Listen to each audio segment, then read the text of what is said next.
Ladies and gentlemen, welcome once again to the NXT 205 Live Mae Young Classic recap show on FightfulSelect.com. And tonight is a special night because this was the very first evening that 205 Live was broadcast on a Wednesday night just before NXT. And to celebrate that, Fightful has decided to make my weekly recap show free, accessible to everyone to get a taste of what you can get when you are subscribed to Fightful.com, FightfulSelect.com, I should say, because you can go to Fightful.com without a subscription. You get all your combat sports news right there, all your exclusive, all the scoops. Get all of those over there. But then maybe you want a little extra. You want some, some add-ons, some extra little stuff, just to sprinkle over your weekly or daily consumption of wrestling content. Well, FightfulSelect.com has all of that for you. I know a lot of you are probably watching right now, and they're joining us in the chat. Glad to see you all here.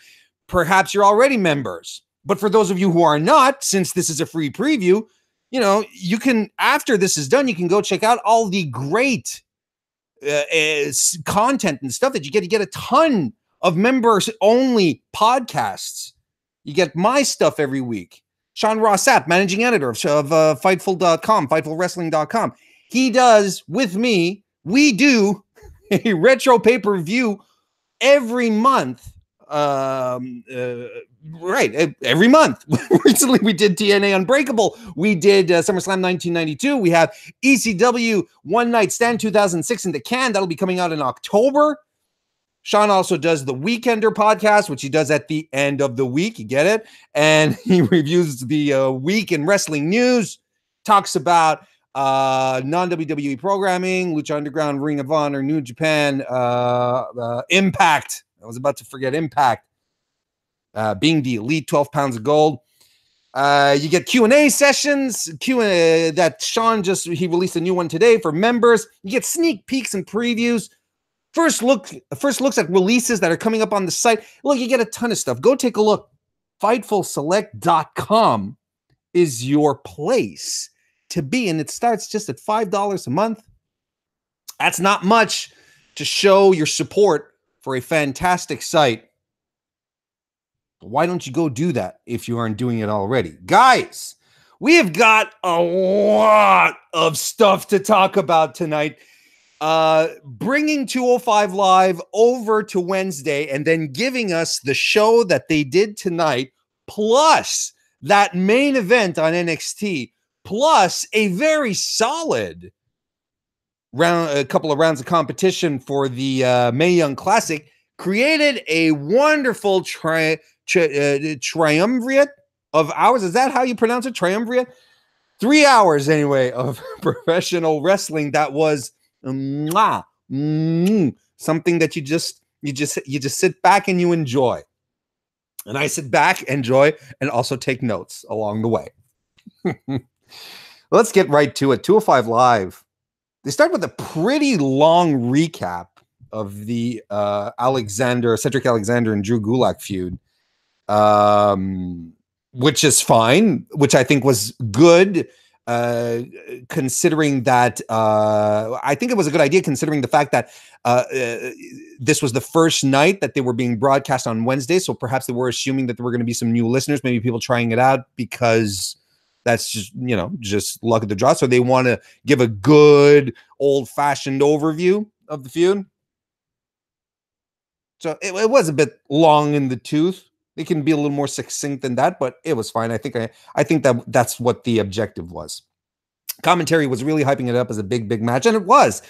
For me, I just wanted it to be better than their SummerSlam match. But our evening of 205 Live begins with TJP versus Lince Dorado. Vic, during commentary, announces that the motto of Lucha House Party is "Stay ready."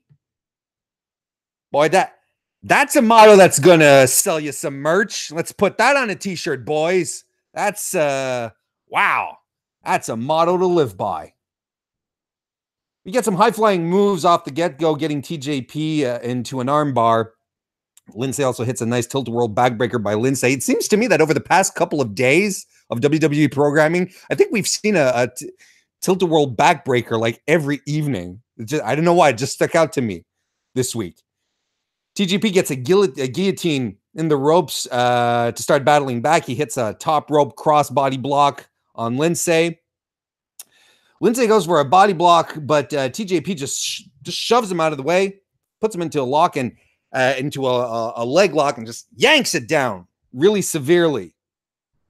He does some suplex. He does a suplex, then rolls into a back suplex. TJP does. TJP works Lindsay into submissions and into a butterfly lock. Those of you who are familiar with my work, whether it's here on Fightful.com or over at my own YouTube area, tinyurl.com /Mr. Warren Hayes, you know that there are certain moves that I really don't care for in wrestling. I don't like bear hugs. I don't like the stupid top rope jumping on the chest while someone is cut in a tree of woe thing. And I don't like butterfly locks. Butterfly locks do not look painful. And I don't know if it's just the fact that I've never really seen a proper one, which could be. I hadn't seen TJP pull one out in a while, so I was paying particular attention to it, because the most recent ones I had seen were by Yoshihashi during the G1. By the way, my G1 recaps are also available on FightfulSelect.com. So if you don't have time to watch the entire G1, you just power up the FightfulSelect.com machine and you find your boy Warren. I got you covered. But my Yoshihashi used it quite a bit. I don't like it. It just doesn't look like a good, credible submission move. It just looks silly. I never liked it. We have some slow grounded offense by TJP, which is fine because, of course, he's the heel. That's what he's supposed to do. Lindsay eventually battles back, hits a suicide dive to the outside. Nice top rope moonsault. He hits a super kick. TJP is in the corner, goes after him with the Bronco Buster. They start struggling in the middle of the ring, and TJP removes Lindsay's mask. Oh, the levels of disrespect here. That's actually kind of shocking, though. You know, when you have even the most remote knowledge of Lucha Libre, you know how important the mask is. And I was finding it interesting, that they were putting over the mask thing a lot during the evening, and that was why he pulls the mask off. So Lindsay then tries to hide his head, and that, of course, that's enough distraction for TJP to get the 3 count on Lindsay. And TJP steals his noisemaker, which I'm completely fine with. I'm not a fan of the noisemakers. It's not a babyface thing, guys. And Lindsay goes after him, so perhaps this will continue as far as the feud goes, which is interesting. This was actually a pretty good match to start off. I kind of wonder what happened to the angle that they were doing with TJP for a couple of weeks leading up to, I think it was leading up to Noam Dar's return, where TJP was threatening to leave 205 Live, saying maybe, on SmackDown they'd want me, maybe on Raw. I thought that they would actually build more and more on that. As he was saying, I'm looking for competition, you're just giving me these jabronis to fight. I want real people. Then Noam Dar returns. Was that sufficient competition for TJP? I thought that was a nice direction that they were giving him. I'm kind of disappointed that they just dropped it like that. But if they're going to work into a program with Lindsay, I'm fine with that. Backstage, we have Leo Rush and Drake Maverick, who are chuckling about their pay grade, their pay upgrade since they started over on Raw. No, that's not what they were talking about, but that's the first thing that popped into my head. Leo says that he can't compete against Noam Dar tonight because of his commitments on Raw. And Drake says, basically says, I have commitments on Raw too, and I have to fulfill mine here as well. And same thing for you, Buster. And you'll be fighting him. You'll be fighting Noam Dar next week. And if you don't, there'll be consequences. And then I sort of going like this. And are we sort of building to a Drake Leo Rush feud? That would actually be really good, because Rockstar Spud, he's capable. We're still backstage again, and this time Drake Maverick is with Mustafa Ali, who basically, swerves him. We all think that he's not going to allow Mustafa Ali to wrestle anymore, even though he's medically cleared. I didn't quite get the basic gist of this thing, because he was cleared. He was medically cleared last week to wrestle. Then this week he needs Drake's permission, but he wrestled last week and he's got the doctor's paper. Anyway, it doesn't matter. He's cleared to wrestle next week. He's going to get his chance to get some revenge on Hideo Itami. And I'm actually kind of hoping that Hideo gets the upper hand here again. Maybe keeps Mustafa, maybe hurts him a little more. Mustafa he's very charismatic. He connects very easily. You could really, really do the struggling babyface underdog here very, very easily. But we'll see what happens next week. Main event time already. None of these, no showcase match in the middle, which is usually the formula for 205 Live. But I think it's probably because since it seems to be taped right after SmackDown Live, if it's the same thing as last year or last time with the mixed match challenge, they did the mixed match challenge, then did 205 Live, and 205 Live would always be shorter during that period. So it wasn't a particularly long episode tonight, but this was a nice match that had a lot of time to breathe. Drew Gulak versus Cedric Alexander for the Cruiserweight title. There's a nice reaction from the audience as this match begins with actual "Let's go Cedric" chants. So probably, the audience understands a way. The audience probably connects more to Cedric than I do with him. Lots of measuring up to begin with. At first, Kendrick distracts Cedric, and that allows Gulak to go for the Gulak, which is, again, as I always say, a terrible name. Dragon Sleeper. Straight out the bat. So, so right off, we're like, oh, the numbers game. Is the numbers game going to come, and is it going to be a factor in this match? No, it is not. Because a little later on, Kendrick trips Cedric Alexander so blatantly that the referee could not miss it.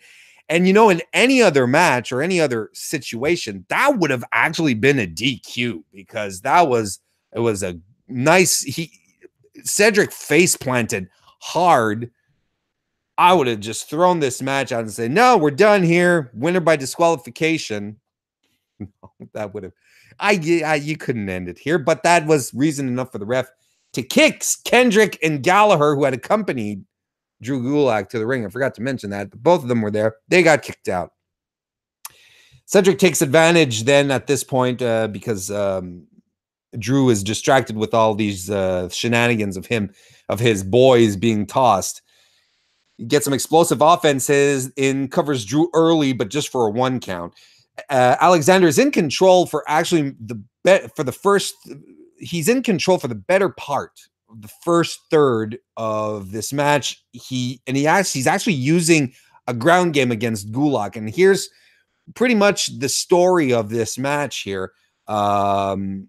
Drew attempting to get some offense in his own ground offense and not being extremely successful. Cedric is prepared. He was well scouted and is even using some ground tactics on the submission expert. So that was an interesting story that was told throughout, and which was actually very successful for Cedric Alexander, because he had a very, I would dare say, surprisingly dominating performance here. Gulak hits a back body driver that drops Cedric on his neck, and that helps him get control for a little while. He has Cedric in an arm lock, but he battles back with an arm drag, but Gulak holds on to the bar. the arm bar. Alexander suplexes Gulak. All right. Cedric Alexander suplexes Drew Gulak over the top rope. Drew Gulak lands on the outside on his feet. And then Alexander follows him, still holding the suplex move this whole time, lands on his feet on the other side, positioned to deliver the suplex to Drew Gulak on the mat. That was awesome. And it was a sign of things to come. But that was your spot of the night, folks. Such fantastic ring awareness by both these guys. That was amazing. And I was about to say wing awareness, but I sort of interrupted it. I think I need a drink. There we go.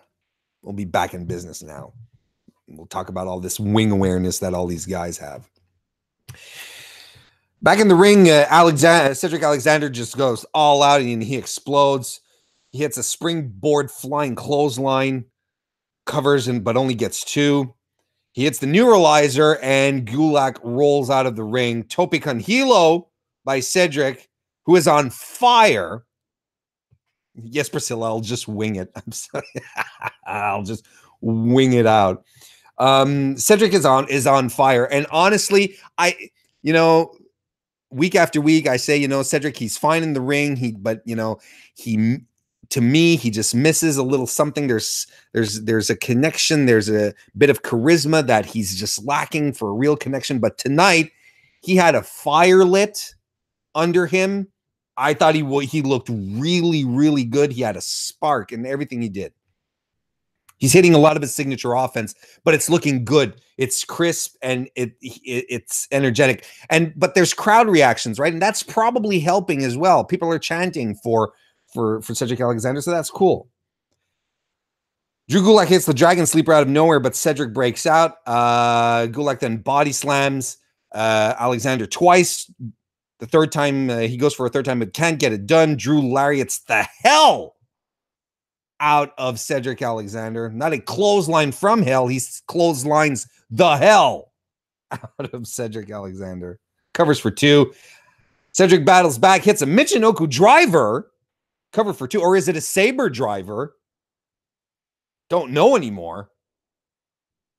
Cedric then removes his arm pads and he starts chopping the bejeebus out of Drew Gulak's chest. Drew Gulak is, at this point, he's desperate.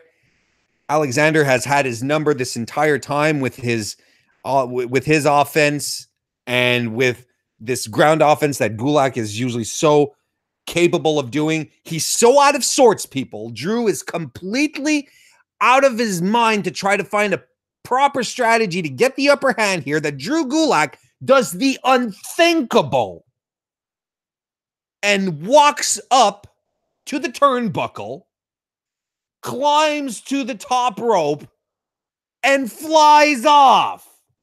That's right. Drew Gulak went airborne on September 18th. That was yesterday. Broadcast on September 19th. That was the sign right there. If you hadn't been paying attention to the story of the match, that was your main cue right there. Drew Gulak doesn't know what to do anymore, so he has to go against his principles, go against what he believes in to try and get the win. I thought this was a nice bit of storytelling. Thanks to this, though, Drew gets the Dragon Sleeper on Cedric Alexander, and he's struggling. He tries to get to the bottom rope, but Drew becomes aware of what he's doing, pulls him back. But Cedric Alexander gets him in a fireman's carry, runs into the corner. They stare each other down, then start trading some strikes in the middle of the ring. But Alexander hits a very so-so lumbar check for the win. This was so much better than their SummerSlam match, people. And despite the iffy kind of ending, which I didn't think was all that good, I don't think the lumbar check looked good. It looked, they had to change the angle on the replay to make sure that we didn't quite see that he didn't quite get it all in. But it was a fantastic match. This was the match we should have got at SummerSlam, but we got it tonight. Can't complain. I'm a bit bummed that Drew isn't champion. His time will come. I think it's inevitable. But I was actually thinking, I was positing, I was reflecting, musing before the show started. And I was like, well, you know what? If the cruiserweight title is going to be defended in Australia and Buddy Murphy's going to challenge for it, Buddy Murphy, despite the fact that he's a heel on the show, there's no way he's going to be booed in his home country, right? So do you send basic babyface Cedric Alexander to the wolves like that to be chewed out of the arena, or do you have Alexander drop the title to a legit heel who can work the heel style, who can get heat from the audience, and then for that one night help put Buddy Murphy over as a babyface in front of the home crowd and take the title? I was like, that would actually be some pretty smart booking, but no. I feel like Cedric Alexander is going to have. I think this match is going to be booked weirdly. It's going to be booked weirdly, but we'll see.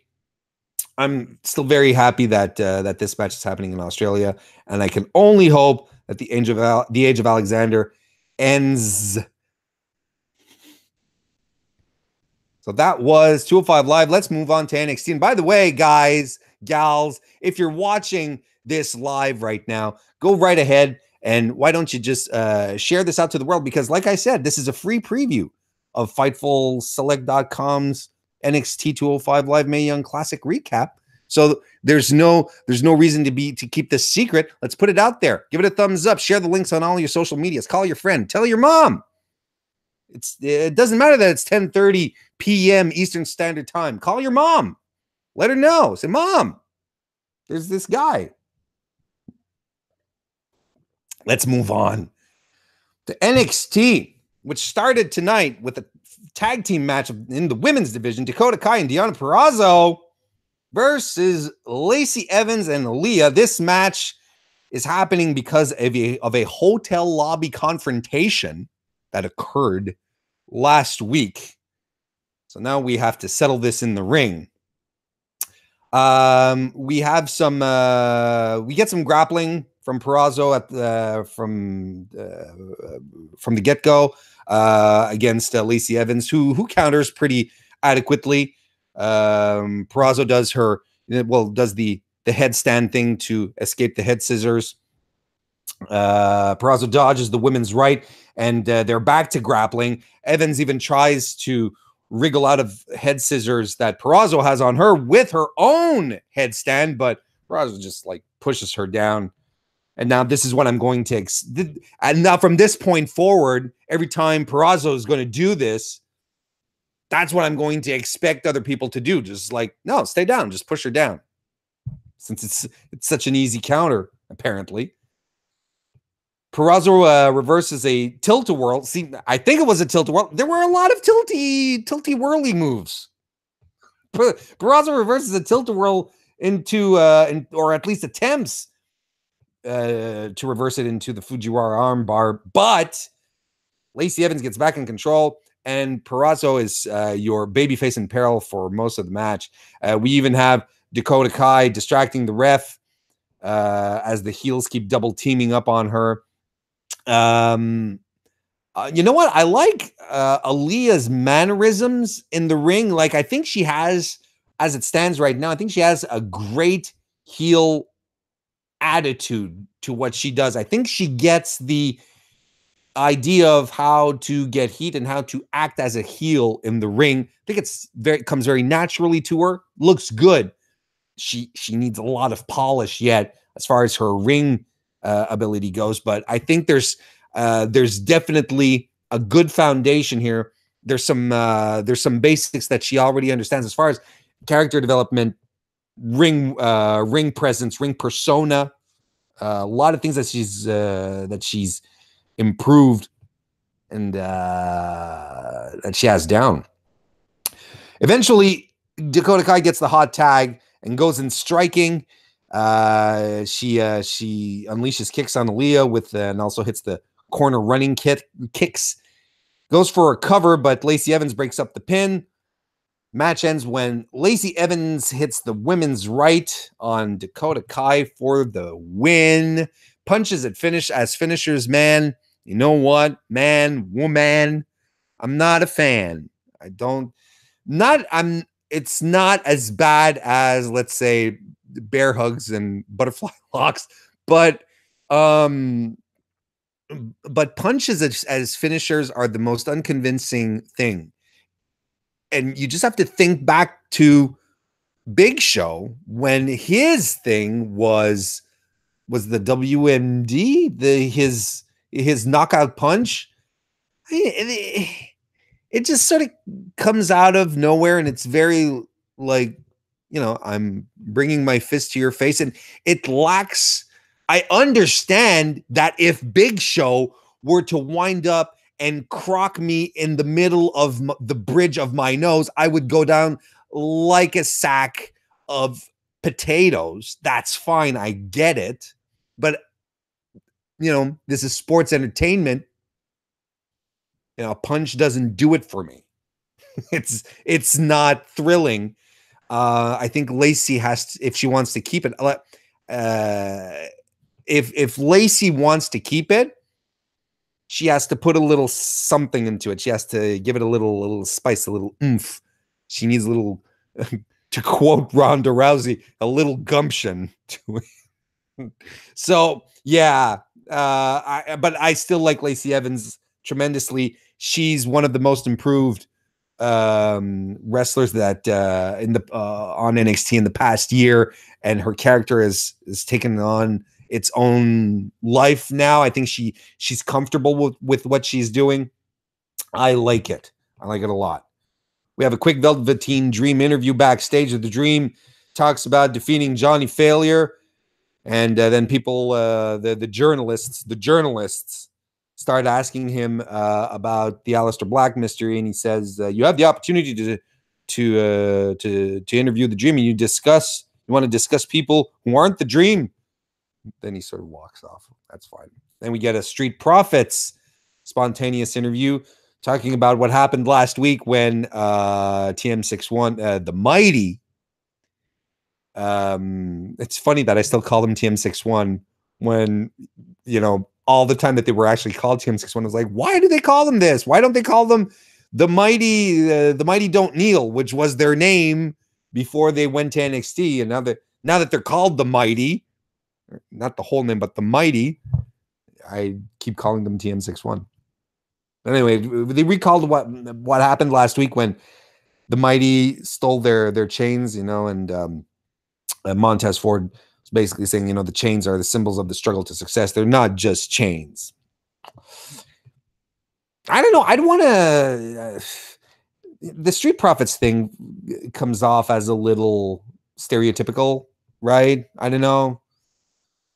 It feels like they're playing off of cliches. I wouldn't want to call it racist. I wouldn't go that far. I don't think it's racist. I think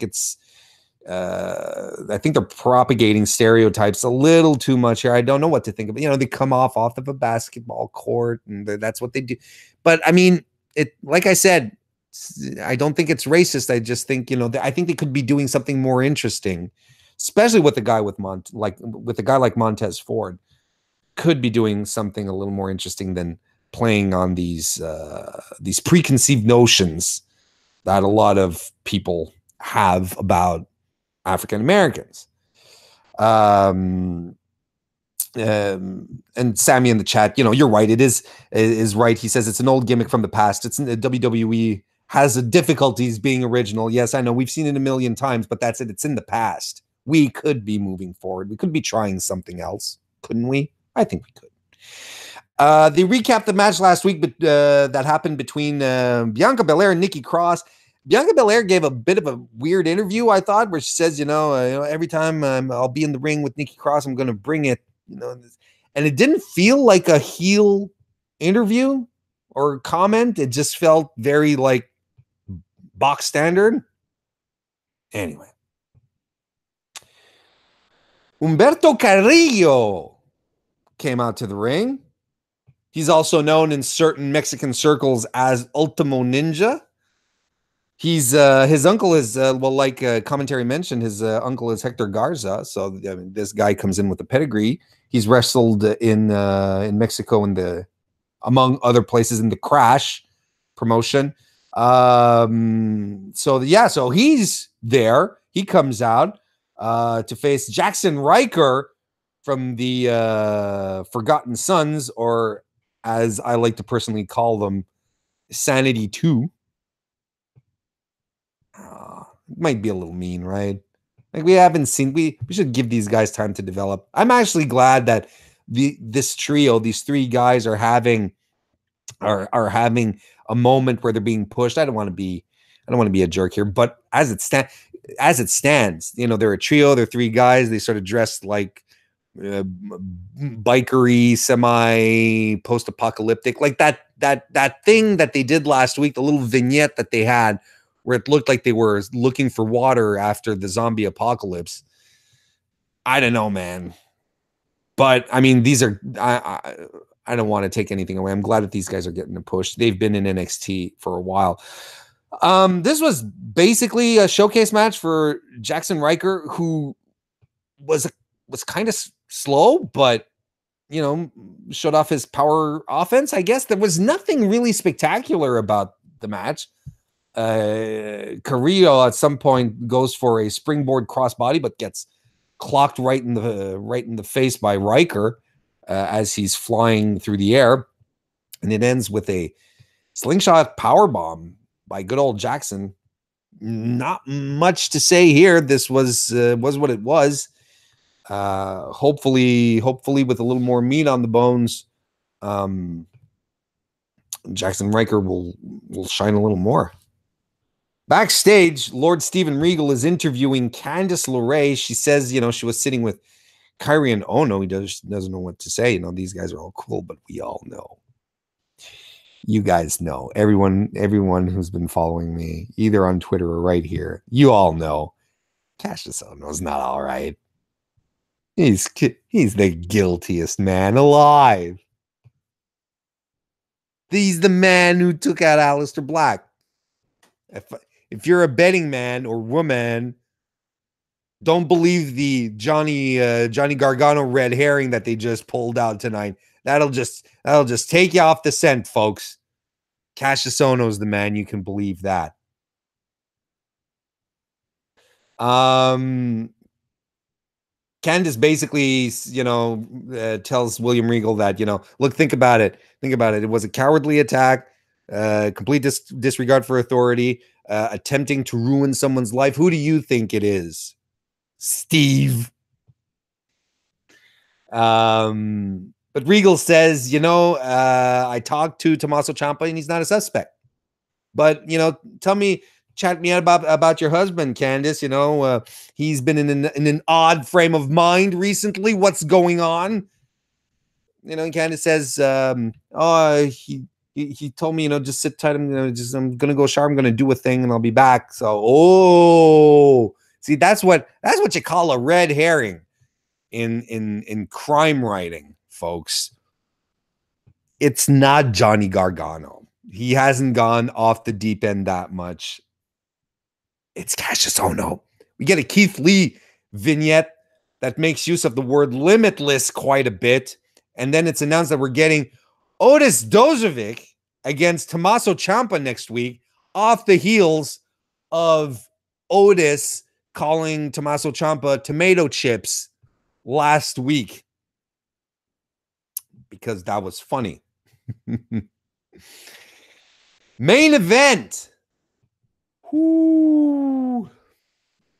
I think I'm gonna wipe myself down before we start. Get any excess sweat off. Pete Dunne, United Kingdom champion, versus Ricochet, North American champion. It's a clash. It's a clash of continents. It's the battle. It's an overseas battle. It's a fight for supremacy. It's the colony versus the empire. Mexico wasn't always, but anyway, okay. You get it. Title for title, folks. We get some chain wrestling to start.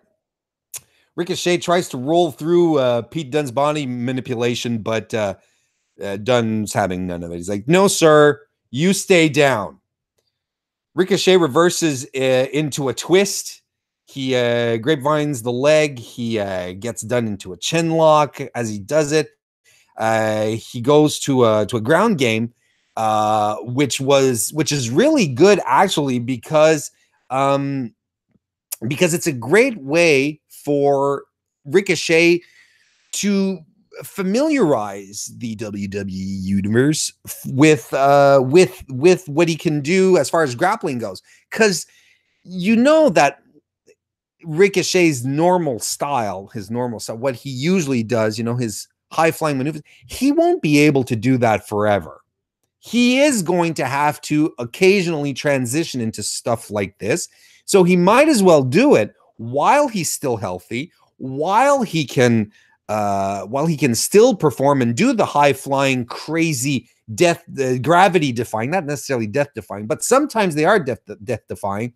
But I was actually looking for gravity defying moves while he still can, and then add in some of these more ground based techniques. I think it's a smart play. It'll get us used to it so that he doesn't turn 40 and then all of a sudden it's like, oh, well, why isn't he doing his flips anymore? Why is he suddenly become a mat technician? Well, he's already establishing himself as a mat technician or a Mac technician, where he, which basically would mean that he'd work on semi trucks, repairing them. See, a Mac truck, Mac technician. That's my brain, folks. That's kind of how it works. So there's a lot of grappling and reversals between them both. Dunne surfboards Ricochet, who powers out of it, flips around and covers, but only gets a 1 on the Dunne. More back and forth, but Ricochet is selling the left arm that Dunne had been working on. Ricochet starts some flips. He does a Rana followed by a drop kick. Suicide dive to Dunne on the outside. That was really cool. Back in the ring, Dunne catches Ricochet's Rana attempt, grabs his leg, and toe and ankles the hell out of it, and then kicks him back down to the mat. Dunne goes back to keeping Ricochet down with some more body manipulation. He goes for the finger splitting, and Dunne was particularly enjoying the finger twists tonight. I thought he was taking particularly good, particular amounts of pleasure in doing it tonight. And I've said this once, I've said it again. What a time again. I think it's time for a drink. I said this once and I'll say it again. What a time to be alive when an audience pops because a wrestler starts twisting another guy's fingers around. Man, there's something for everyone these days in wrestling. It is fantastic. Ricochet gets fired up. He hits a springboard reverse elbow, which was really, really pretty. Cover for 2. Quick series of dodges. Ricochet escapes from a suplex, lands on his feet, then hits the running, standing, shooting star press, covers, and only gets 2. Dunne catches Ricochet in a leg bar completely out of nowhere, but Ricochet escapes due to a pin attempt that he tried to get in here. Ricochet misses the standing moonsault, and then Pete Dunne stomps his left arm onto the ground. Knee to the face allows Ricochet to hit another springboard, but this time Dunne knocks him out of the sky and into the next plane of existence with a tremendous, tremendous elbow. He hits a Nextplex cover for 2, tries to go for the bitter end, but can't get it done. Ricochet hits a German. Dunne lands on his feet, kick to the back of the head. Oh man, I'm getting all sweaty just talking about it. Ricochet does a running jump up moonsault off of the post. He's on the apron. Dunne is on the outside. He jumps up and he pushes himself off the apron, off the post.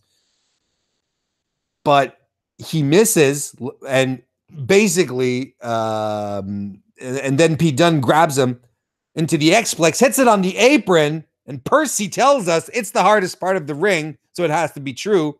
Back in the ring, Ricochet hits a reverse Rana, cover for 2, doesn't work. They trade some more strikes until Ricochet floats into a tornado DDT, covers for 2 again.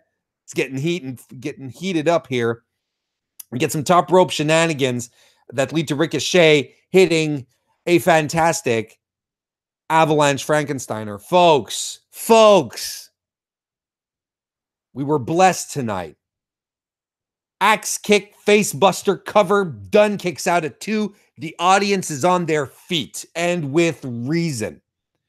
Ricochet launches himself into a submission, and he launches himself.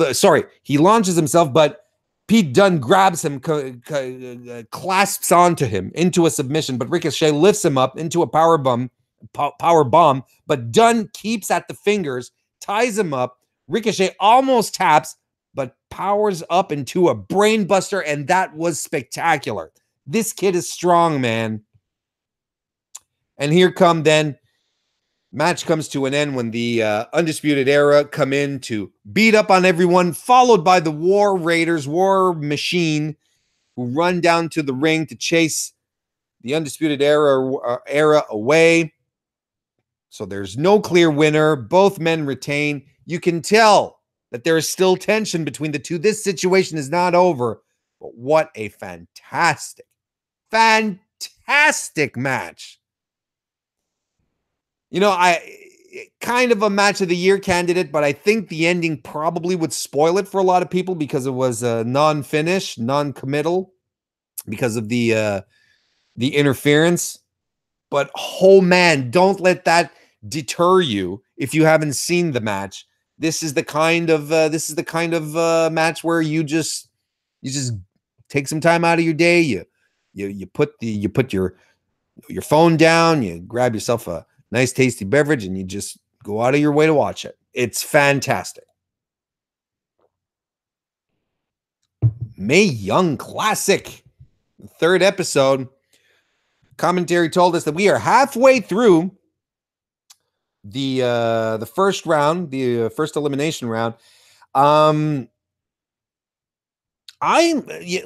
week wasn't as good as the first week. You know, I thought Deonna Purrazzo versus Priscilla Kelly was really good. I thought that was a good match. I enjoyed Katie Catanzaro and Reina Gonzalez. I thought that was fine. I thought Ariel Monroe and Zuexis was iffy. I thought it was slow.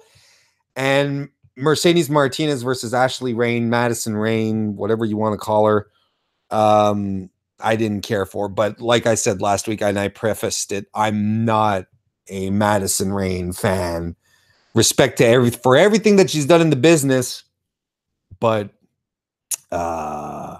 listen, if you're in the ring with a solid hand like Mercedes Martinez, an experienced wrestler, a true to form ring general, and you're still able to suck the life out of a match, yeah, something not quite right. But hopefully, well, actually, today was actually pretty good. I was going to say hopefully it's pretty good, but I've watched it already, and it was pretty good. It was a good evening. Started off with Caitlyn, the returning Caitlyn, versus Kavita Devi. These are 2 women who have grown within WWE. Kavita Devi, who was signed to a developmental deal. She was they mentioned it a couple of times on the program as well. She was in the tournament, the Mae Young tournament last year. She lost to Dakota Kai. She was in the Women's Royal Rumble as well. Caitlyn, former Divas champion, former Divas champion, and the first and only winner of the all women's NXT tournament back in 2010. Though that's quite a while back, you know, in an other incarnation of NXT, but still. She headed up to main roster, became Divas champ. She asked for a release in 2014 after a feud with AJ Lee, and she thought she was done. wrestled on the Indies. She wrestled a match against Rachel Ellering this year, if I'm not mistaken. And now she's in the Mae Young tournament, so good for her. Nothing, this was a fine match. Nothing extraordinary, but very much a showcase for Caitlyn. They have some strength challenges to start, diving clotheslines and from Caitlyn, and she does 3 leg drops on Devi and covers for 2. Devi comes back with a backbreaker over the knee, then slams Caitlyn right onto the mat, covers her, only gets 2 as well. Caitlyn hits some strikes that Devi no-sells, but it takes a shoulder tackle to take the bigger Indian woman down. Caitlyn goes for a cannonball in the corner and hits a spear for the end. Wasn't a great spear, but man, you know what? People think that a spear is easy to pull off. And, maybe our good friend Sean Ross Sapp could tell us just how easy it is to pull off or not. But honestly, it may be simple enough to pull off, but it's kind of hard to make it look good. That's why there's so many people who do spears and you're like, you shouldn't do spears anymore. I mean, I'm not criticizing Caitlyn here for doing a spear. And it's like, never do it again. But I mean, it was kind of iffy. But it was good to see her again. And she looks good. And she had great fire. I think she wants to make this work. I am ready for more Caitlyn wherever she decides to go, WWE or elsewhere. That was a good little showcase match for Caitlyn. Didn't see much out of Devi, but you sort of had the impression that she still needs more work and developmental, which is fine. It's not even a crack. It's fine.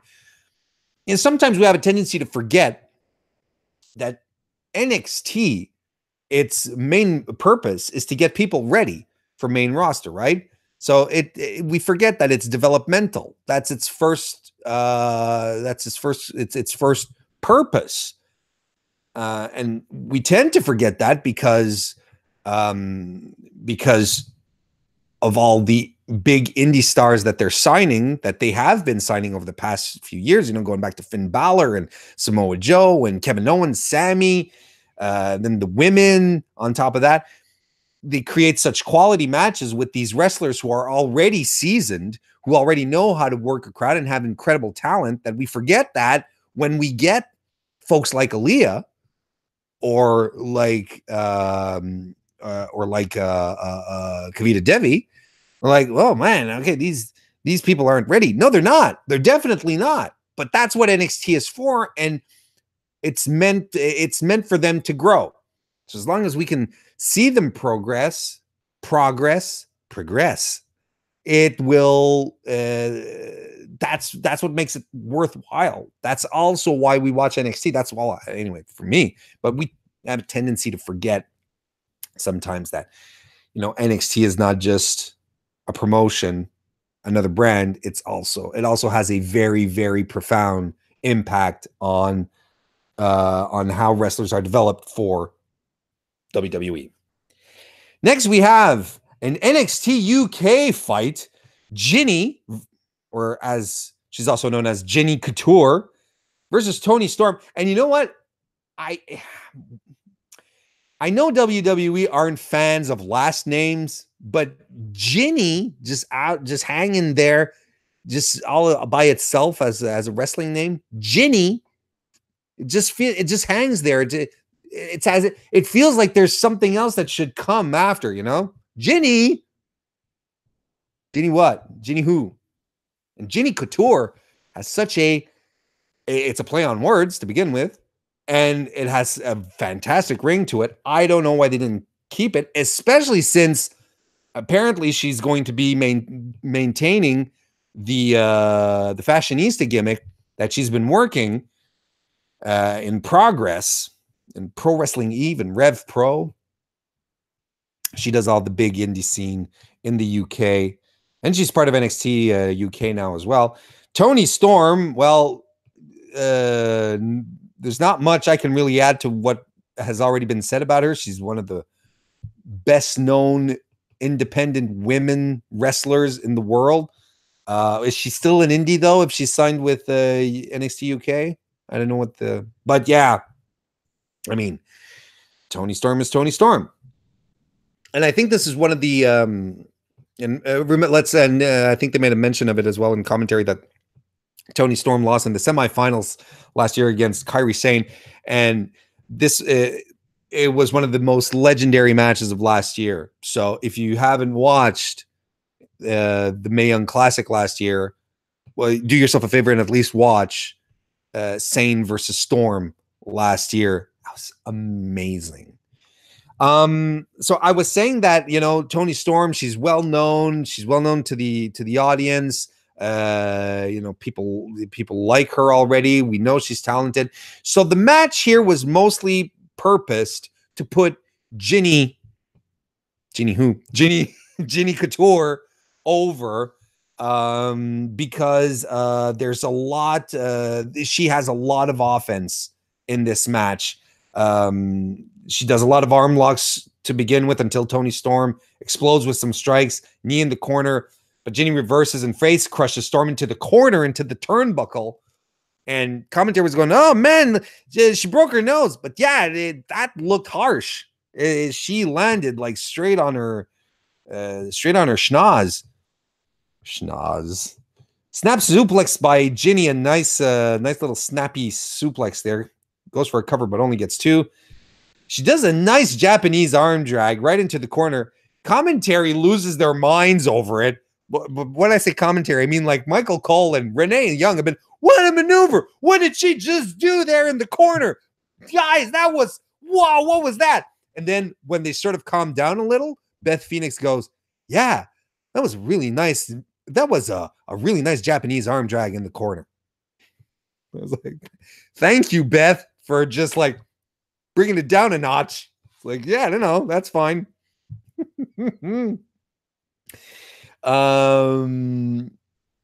Ginny does a submission in the middle of the ring, like some kind of stretch. And I know there's a name for it.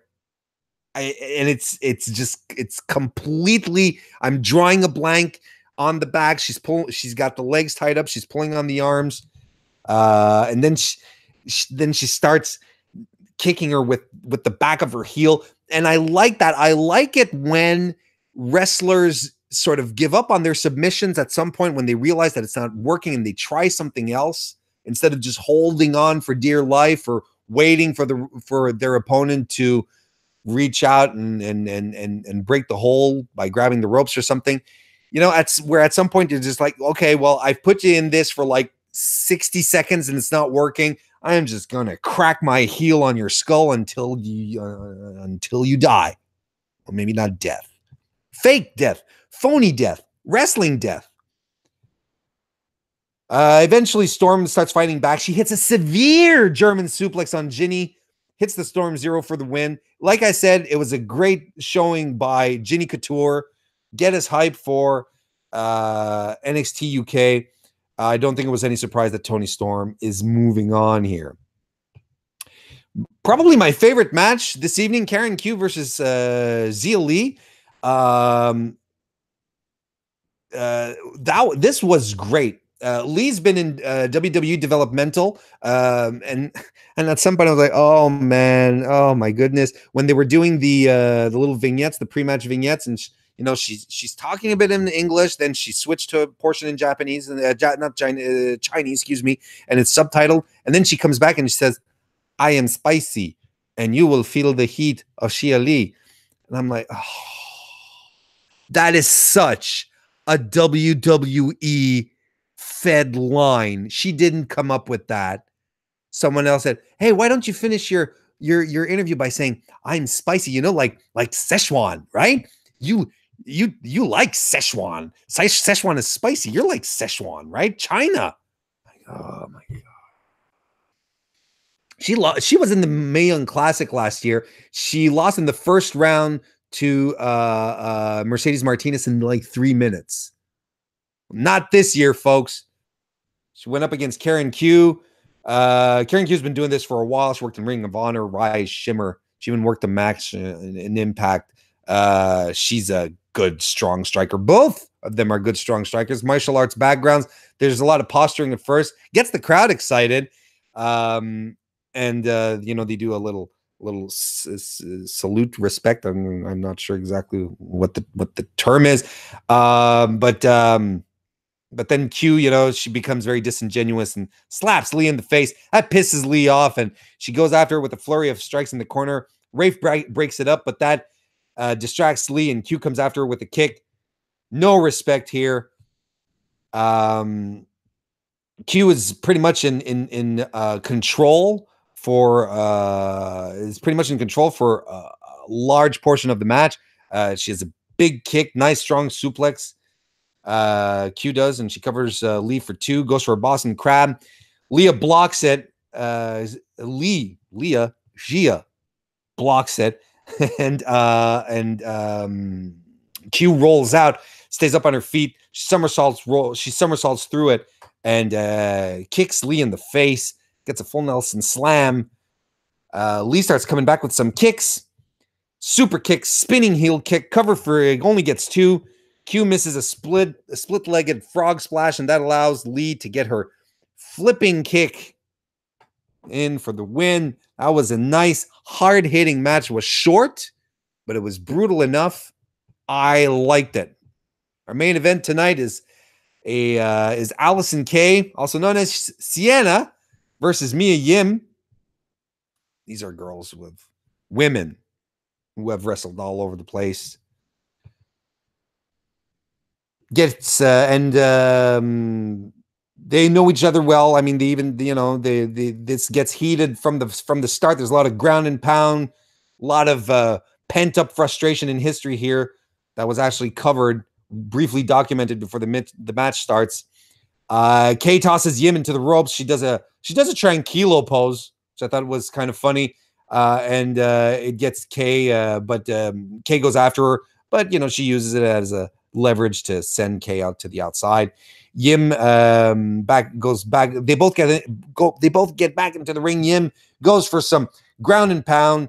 Kay hits a huge tackle on Yim, and that takes them to the outside again. Also Yim hits a kind of a weak sauce suicide dive. That was okay. Kay crushes her hand. Not Kay, Yim crushes her hand against the ring post when Kay dodges a chop, and the noise was spectacular. Sean points out that only in WWE can ring posts make those kind of noises because of the LEDs that they have around them. This was a good match. There was a lot of back and forth, and with Kay being in control for a good part of the match. Towards the end, they start trash talking. They trade some strikes. They both end up flat on the mat. Yim battles back though with a series of drop kicks. Goes up top, hits a missile drop kick, covers for 2. Then Yim reverses. I think was supposed to be an Alabama slam. I think, and she reverses it into a really nice sunset powerbomb. Kay hits her big D discus clothesline finisher. That'll never fly in WWE for long if she keeps that. They dodge some kicks, but then kick each other, go down to the mat. There's some top rope shenanigans that lead into Yim hitting the soul food on Kay. This is a good match. Yim moves on. I think everyone who had to move on here is moving on. Good, strong evening of wrestling on the Mae Young Classic. Much, much better than last week, for sure. And that, ladies and gentlemen, is how we are going to wrap up this edition of the NXT 205 Live Mae Young Classic recap on FightfulSelect.com. If you liked what you saw, well, guess what? There's even better things to see on FightfulSelect.com. Just for $5 a month. Go check it out. Support it. You'll be supporting Fightful.com. Not just me, everyone who works on the site. It's fantastic. You get all sorts of content. Take the time to go check it out. You can also check me out at tinyurl.com/Mr. Warren Hayes. I do that on my own. You can follow me on Twitter at Mr. Warren Hayes. Guys, thank you so much for joining me in the chat or whenever you decide to watch this. and I will see you next time.